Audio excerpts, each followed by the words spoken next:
displaying thick tombstone teeth. Appearances, however, were definitely deceiving, and I had the scars to prove that no matter how blunt an ogre's teeth looked, they were razor sharp. Teeth for grinding bone and ripping flesh. Because instead of taking the advantage when you had it, you allowed me to get back on my feet, I said. I want to know who sent you, it asked, the air fizzing with magic. The hairs along my arms stood to attention. It took only a moment for it to wrap itself in its glamour once more, bending the light around its body to appear more human, but if I allowed myself to watch it with a soft focus, I could still see its hulking shape. It wasn't an it anymore, but a he. He wasn't ugly, but he definitely wasn't what I would call handsome. His forehead was a little too wide for my taste, and his brow reminded me of a model Neanderthal I'd once seen in a picture of a London museum.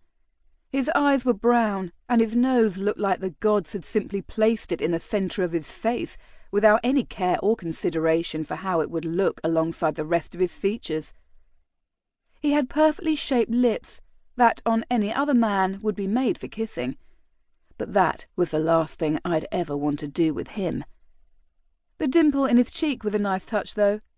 Made him appear harmless, approachable, safe. Although safe wasn't a word that could ever be used to describe him. I kept my gaze trained above his waist and shook my head. You realise trying to appeal to me as a human won't work?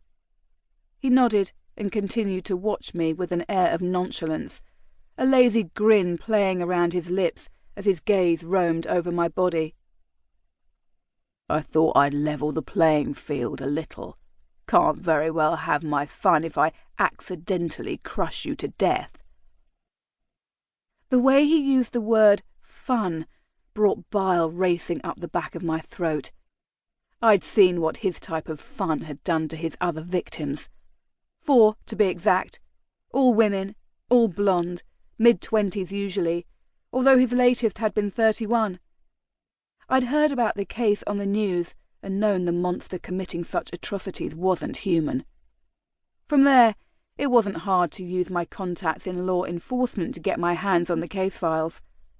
It's amazing what happens when others owe you favours. I'd laid the nondescript blue folder open on my kitchen table. My brain took a couple of seconds to put the pieces together, literally as well as figuratively. I barely made it to the loo the first time, my stomach turning over so violently I was afraid I'd vomit out my lungs as well as the contents of my belly. It had taken 3 more trips to the bathroom to purge myself of the horror before I'd finally been able to study the pictures properly. I'd been right to think of him as a monster. I'm not your type, I said dryly, letting the grip of my whip slide off my wrist into my hand.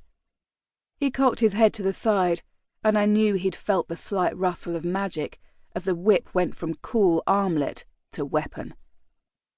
The whip was old, older than I was, and I wasn't even sure just how old that was.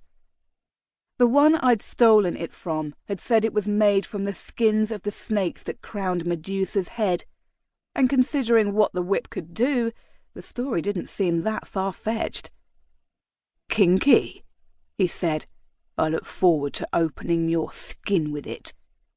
He lunged toward me, and this time there was no mistaking his speed. Light on the balls of my feet, I danced just out of reach and let the whip drop to the ground next to me. It hissed as though it was made from more than just snakeskin. I flexed my wrist, and the whip came to life, snapping through the air as I caught the ogre across the face. His arrogant grin slipped away as the whip's iron tooth split the skin across the bridge of his nose wide open, narrowly missing his right eye. "Bitch!" he hissed as blood raced down his face and his mouth twisted into a cruel snarl. He came at me again, a roar ripping from his lips as he closed the gap between us. I flicked the whip again, catching him around his neck as I braced my arm and jerked the weapon tight. His eyes practically bulged out of his head, and his skin took on a